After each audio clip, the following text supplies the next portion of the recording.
Special thanks to the K Family Foundation, lead underwriters for MOSAIC.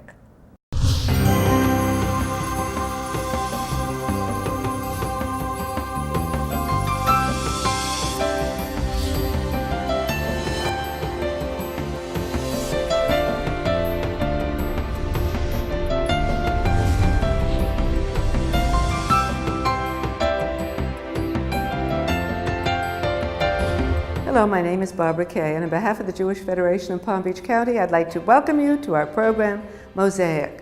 We're on location today at the Palm Beach Synagogue. Our focus, the National Museum of American Jewish History, and our special guest, Michael Rosenzweig, who is the President and Chief Executive Officer. We'll be back with our guests and our program right after this brief message.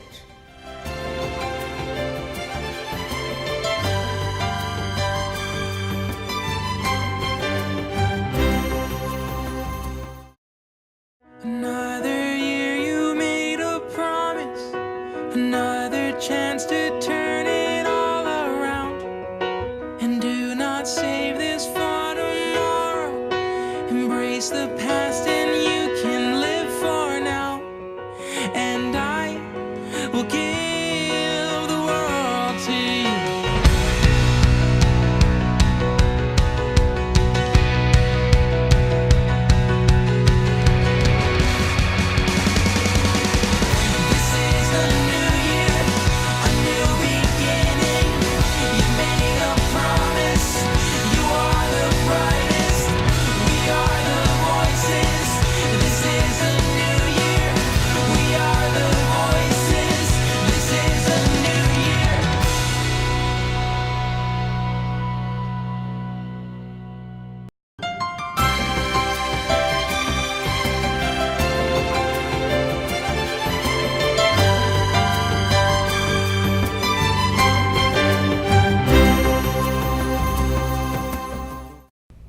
Welcome to MOSAIC in Florida. It's a pleasure to have you here. It's a great pleasure to be here, Barbara. Thank you. We're on location today, obviously, at the Palm Beach Synagogue, where you gave a discussion last night on the museum and the marvelous concept of having a Jewish history in America presented in such a remarkable way. Share the mission for our viewers of the museum. You know, Barbara, our museum is first and foremost an educational institution, and our mission is to educate about the American Jewish experience. Excuse me, it's really a two-pronged mission. We want to connect American Jews more closely with their heritage, both as Americans and as Jews. But more broadly and frankly much more universally, it's our job to educate all Americans, Jews and non-Jews alike, about the richness and diversity of the American Jewish experience. There really is no other museum that tells the story of American Jewish history from its beginning in 1654 right up to the present day. Yeah.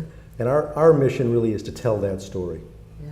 350 years of history. I mean, it's phenomenal when you think of it, you know? But you know, the museum has a very unique quality in terms of where it's located. That's number one, I think. Initially, I think the first museum was in 1976, and I think they had a modest amount of artifacts and memorabilia. That's correct. And today, we're in a different situation. That's correct. The museum was originally founded in 1976 by a synagogue, a very historic synagogue in Philadelphia called Mikveh Israel. And as you point out, at the beginning, it was a very small space and a very small museum. We had about 10,000 square feet, very few artifacts. But over the years, the museum grew and developed, and in November of 2010, a little over a year ago, we opened a spectacular new state-of-the-art facility right on Independence Mall, 100,000 square feet, literally right across the street from Independence Hall. And the Liberty Bell, everything. And that's very fitting. Yes. For two reasons. First, because this is really not a Philadelphia institution. It's a national destination museum that happens to be in Philadelphia, and that location is as good as it can get. The mall is a huge attraction. 4 million plus people a year come to the mall. And in addition, as I think we'll discuss, the story we tell about American Jewish history is really a story about freedom. Freedom. And so there we are, literally across the street from the birthplace of those freedoms that we celebrate. Yeah, the whole concept was really a miracle, literally. It is a miracle. You know, you had some people that live here that were very involved, George and Lynn Ross and Yeah. Alan Schulman and a few other people that became engaged in this whole process. Yeah, well, it's an understatement to say that George and Lynn Ross became engaged. George and Lynn Ross were the driving forces behind this Really? project. It was really their vision. Lynn was the first of the two of them to become involved very early on in the history of the museum, and she made it her project. I think it's not an exaggeration to say if it weren't for Lynn and later for George, the museum wouldn't exist. You know, I've been involved in a couple of different projects in my life, and my experience is that for any project of this scope and scale to succeed, you need at least a couple of individuals for whom it is absolutely a priority, Yeah. frankly an obsession. And for Lynn and George, it has always been a priority. George of blessed memory, and Lynn continues to this day. You know something, it's an interesting experience because what I read, I haven't been inside, so this is my next trip, but, and I invite everybody watching to come with me. Seriously, the interpretation was that it's like a symphony when you walk in. In other words, it's 4 floors, and every floor has a different area of Jewish involvement in terms of freedom Right. and opportunity and challenges. It's fascinating. Right. Well, you make a great point, first of all, about the architecture and the space. And while we believe the content is what is most important, we also believe that the aesthetics and the architecture of the space are spectacular.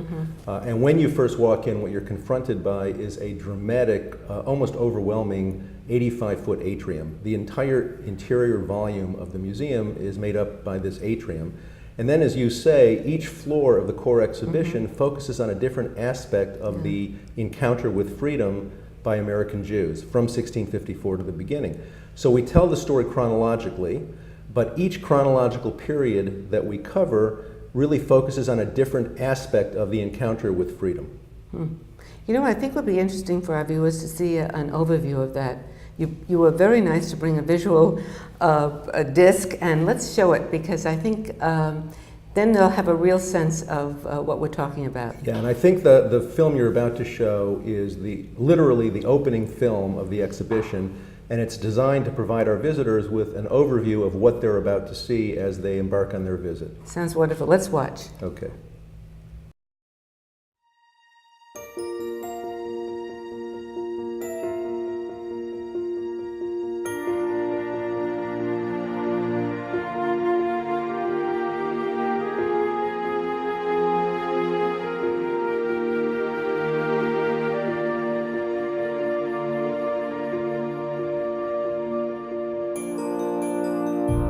For over 350 years, Jews have been coming to America.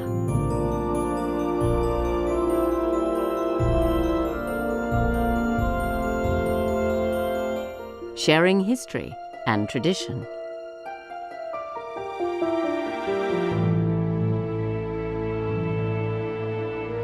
Inspired by the promise of freedom.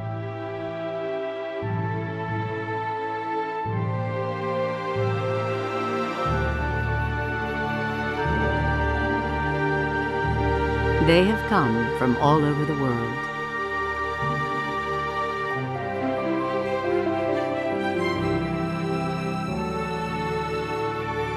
Dreaming of a better life.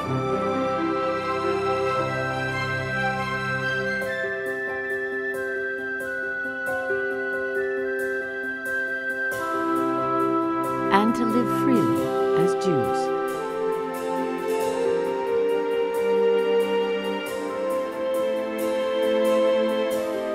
They faced challenges.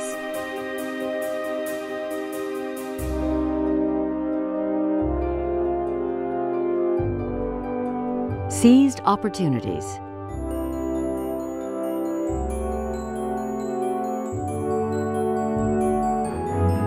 Raised families.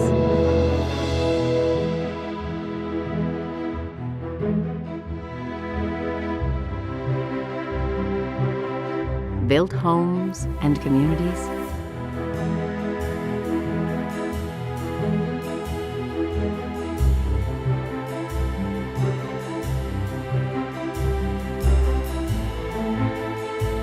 The story of American Jews. An American story.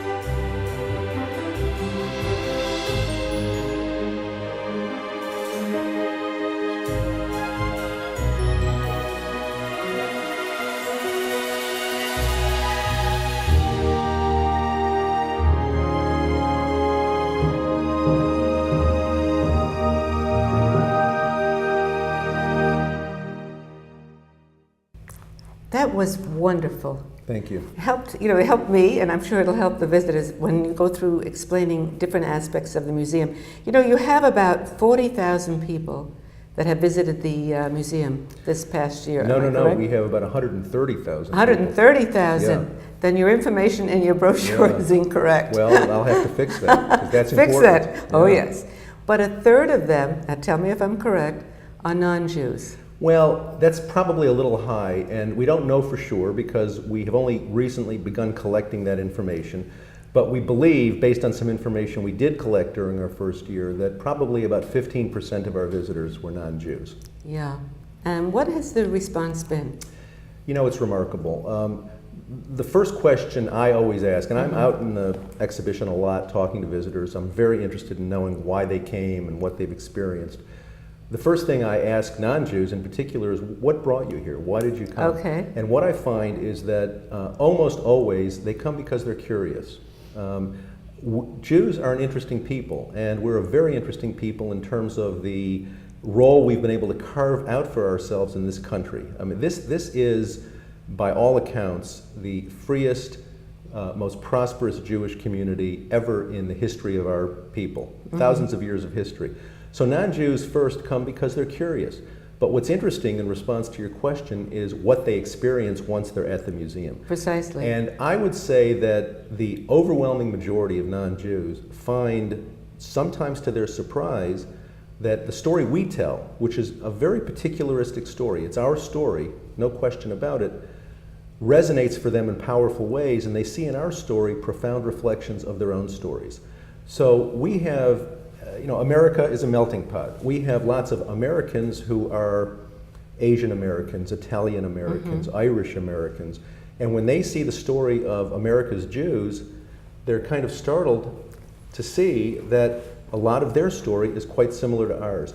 And what's profound about that is that it leaves them with a kind of new sense, almost a wonderment, that we share much more in common than we have dividing us as Americans, which is really quite a profound thing. Well, basically because, you pick a broad-based topic of freedom, which is what America represents. Right. And then you take it from the historical aspect, what happened when they first came, et cetera, et cetera. Now that relates to the ingathering of people all over the world that came to America for the same reason. Absolutely, and you make a great point, because what our story shows, and what I think resonates with some of these other folks who come, is that it wasn't easy at the beginning. When Jews and other immigrants first came to this continent and later to this country, they came with great hope and optimism because they thought they were coming to realize immediately these incredible freedoms. But in fact, the story wasn't quite that way. At the beginning and for quite some time, those freedoms were not perfectly realized. They were not perfectly secured. And the story we tell, which is what I think most powerfully resonates for others, is a story of struggle. Yeah. Our museum really tells the story of ordinary American Jews beginning in 1654, and the struggle over hundreds of years to attain, realize, and secure those freedoms that were promised by this great country. Yeah, there were challenges, tremendous challenges. Huge challenges. In the early years, and we talk about this in the museum, a lot of people don't know this, this was in many ways really a Christian country, notwithstanding what our foundational documents may have said. So, for example, in the early years of this country, Jews and other non-Christians were actually by law barred from holding public office. Now that began to change in 1819 when Maryland adopted a law called a Jew Bill, Was it literally called a It Jew was called a bill? Jew bill. We have it on display, which made clear that Jews could hold public office. But even into the mid to late 20th century, there was an almost institutional set of obstacles that faced Jews and other immigrants. We have on display one artifact that I'm often mentioning to people because I find it so startling. It's about 1930. It's a letter from the Dean of Admissions at Yale University. And in the letter, the Dean of Admissions at Yale is responding to a question asked of him about why Yale, like many universities at the time, had quotas on the admission of Jews. What's striking and remarkable about this letter that we have on display is that he's perfectly comfortable saying effectively, of course we have to have quotas on the admission of Jews because if we admitted them strictly on the basis of merit, their numbers at the university would far outstrip their number in the general population. And of course we can't have that, so naturally we have quotas. Now what's striking about this is that was thought to be a perfectly acceptable explanation for quotas on the admission of a particular ethnic group. Wow. On that note, we're going to take a break. We'll be back with the remainder of our program right after this brief message. Another year you made a promise, another chance to turn it all around. And do not save this for tomorrow. Embrace the past and you can live for now. And I will give the world to you.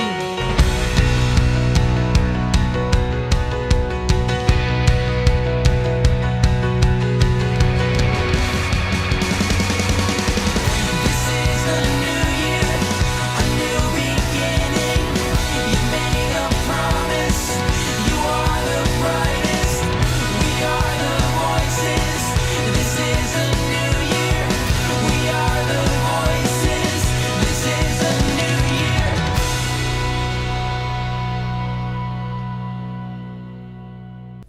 Welcome back to Mosaic. Prior to the break, we were talking about a letter from documenting Yale's quota system. In what year was that? I believe it was around 1930. Yeah. Yeah. Well, thank God that's all changed.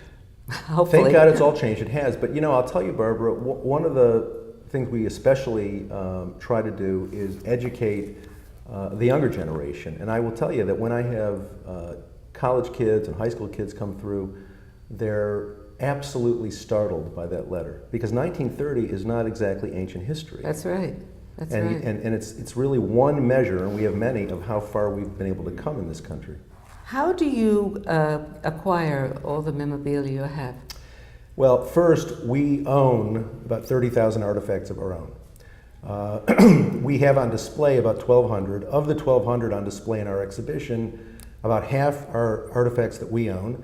The other half are either donated or on loan from other institutions. We're an affiliate of the Smithsonian Institution, so we have the ability to borrow from Smithsonian institutions, and also from many private collectors. There are some very fine, really quite amazing private collections of American Judaica in this country, and we've borrowed from some of those collectors. Yeah, they have one in Washington too, the Washington Historical Society, Jewish Historical Society. Have you ever been there? Well, I'm not sure if you refer. There was a B'nai B'rith museum, the Klutznik, but that's been closed for some time. No, they have one that exists, and they have some memorabilia that I would rather see in the Philadelphia Museum. Yeah. Well, we like to think, because we're the only museum that is telling the full story, that we are the appropriate repository. Because we are really telling the story in a comprehensive and thorough way, in a way that no museum does. And we'd like to have those kinds of objects. You refer to your place at your brochure as an interactive experience when you go in the museum. What does that mean? Thank you for that question. It's a very important question. You asked me at the outset, appropriately, what's your mission? And I responded that we are first and foremost an educational institution. When we designed this museum, we thought long and hard about how to be most effective educationally. And we looked at other history museums, and we found overwhelmingly that many history museums expect the visitor to have an awful lot of patience and tolerance for reading text. If you go to a typical history museum, you are expected to be able to stand or sit and read a lot of text. We thought, on reflection, that's not the most effective way to educate. And so we sought to create an immersive, interactive experience. And you will see in our museum 30 original films made for our exhibition. The one we showed earlier is an example of that. And you also will see 13 interactive displays where we make use of cutting-edge interactive technology. Now, what does that mean? Interactive technology means that the visitor is not only invited, but frankly required to interact with the content. I'll give you a couple of examples. Yeah, I'd like to hear that. One of the very important aspects of American Jewish history is many immigrants went through Ellis Island. And so if you're going to talk about American Jewish history and the immigrant experience, you must talk about the experience of going through Ellis Island. Now, if you were to go to Ellis Island today, it's a museum. Like many history museums, there's an awful lot of text there. We take a different approach. In our gallery that talks about the Ellis Island experience, we have 3 touchscreen computers. The visitor is invited to approach one of these and invited to assume the identity of one of 4 actual Jewish immigrants whose documents and history are reflected in the data in that computer. You are then taken through the very same battery of questions that confronted that immigrant going through Ellis Island, and depending on the answer from the visitor is funneled in one direction or another in exactly the way the immigrant would have been at Ellis Island. Now, I have watched this, I have stood there and watched this, and I see visitors come away from that with a vivid a sense of what it was like to be going through Ellis Island. That's an interactive experience. Yeah. I'll give you another example. Toward the end of our exhibition, we have a gallery that we designed to address a question that was quite vexing for us. And that is, at what point does history end? When you're doing a history museum, where do you stop and where do current events pick up? We wanted very much for this museum to be as relevant and as up-to-date as it could be. So one of the very last galleries we have is something we call the Contemporary Issues Forum. The Contemporary Issues Forum, again, is an interactive gallery that makes great use of cutting-edge technology. When the visitor walks into the gallery, you see 4 thought-provoking questions projected on the wall. And these are questions that are of specific Jewish interest, but also universal interest. For example, one of the questions we had up recently is intermarriage a threat to religious continuity? It's relevant to us, but it's also more universally relevant. Visitors are invited to write their answers, yes, no, or and to elaborate on those answers on a Post-it note, which is then posted on the wall near the relevant question. But also, the Post-it note is scanned into a computer, and 2 things happen as a result of scanning it. One, the answer is also projected on the wall, so that if you linger a little bit in the gallery, you and other visitors there at the same time are engaged in a kind of real-time dialogue with one another. And the answer goes to our website so that when you go home, if you're interested in finding out how others are answering that question, You can look it up. You can look at the website. So that's another example of the way we use interactive technology. You also have a situation where you can go into a booth and tell your story. Yeah, and that's a very important thing for us. It's called It's Your Story. It's Your Story is also our tagline, and it's our tagline because, as I said to you earlier, while we tell a very particular story of America's Jews, we also believe we're telling a universal story, and we want to make that real for our visitors, real and tangible. So to do that, we offer visitors an opportunity literally to tell their own stories. We have 2 booths. Visitors are invited to go into these booths and video record their stories. Now they can talk about a topic of their choosing, they can talk about a topic that we suggest, but they record their stories. The video is theirs to keep. It's then sent to them by email. But importantly, it also becomes part of our permanent collection. So we are quite literally adding to our collection daily with these powerful, often emotional stories that our visitors leave with us. And I'll tell you, Barbara, what's great about this is it gives visitors a sense of ownership of the institution, and it gives them a sense of meaningful participation that you don't typically have when you visit a museum. That's so true. You also do something quite remarkable. For instance, now, I think it was the 90th anniversary of the first bat mitzvah that it was ever performed in the United States. Right, or and anywhere. You're doing, or anywhere. Right. Oh, okay. Then you're doing something special about that. The March 22nd, coming upon us, is the 90th anniversary of the bat mitzvah of Judith Kaplan, who was the daughter of Mordecai Kaplan, the founder of the Reconstructionist movement. And to commemorate that, we, in collaboration with an organization called Moving Traditions, put together an exhibition that we hope will travel. It's opening March 6th, actually, at the Manhattan JCC, and it's called Bat Mitzvah Coming of Age. And it's about that ritual, and we hope it will also be one of these experiences that will resonate more universally, because, of course, we're not the only ethnic group or religion that has coming-of-age rituals. But we thought it was appropriate to commemorate that. It was really quite a milestone, and now, of course, bat mitzvahs are as commonplace as bar mitzvahs, but it wasn't always so. Yeah, I didn't even stop to think about that until I read about it. Yeah. Very, very interesting. Also coming up March 22nd is the fact that Passover is around the corner, and that we celebrate the holiday of freedom. Right.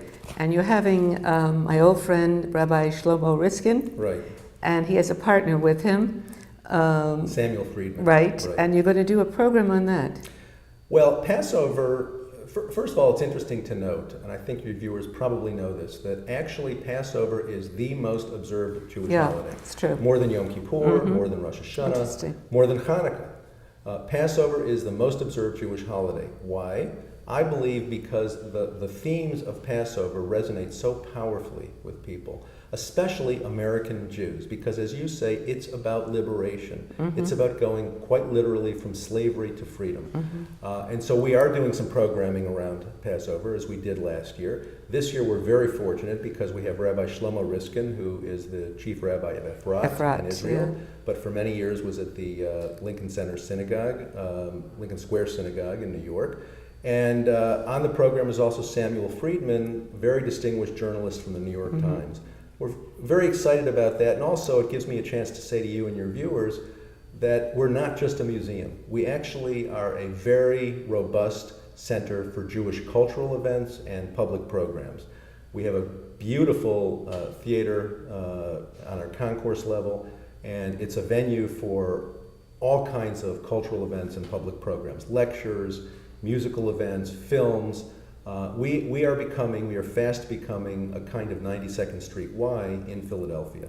Yeah, you should be very proud of what you've done. We're very proud and we're very grateful. I mean, this is an effort that required support, engagement from lots of people.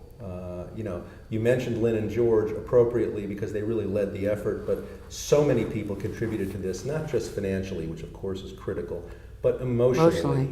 And the results show. Thank you so much. Thank you. Really, you're doing a pleasure. splendid job. Thank you so much. It's been a pleasure. Thank you for being with us as well. Be with us again next week when we have another look into the Jewish world. Goodbye from Mosaic.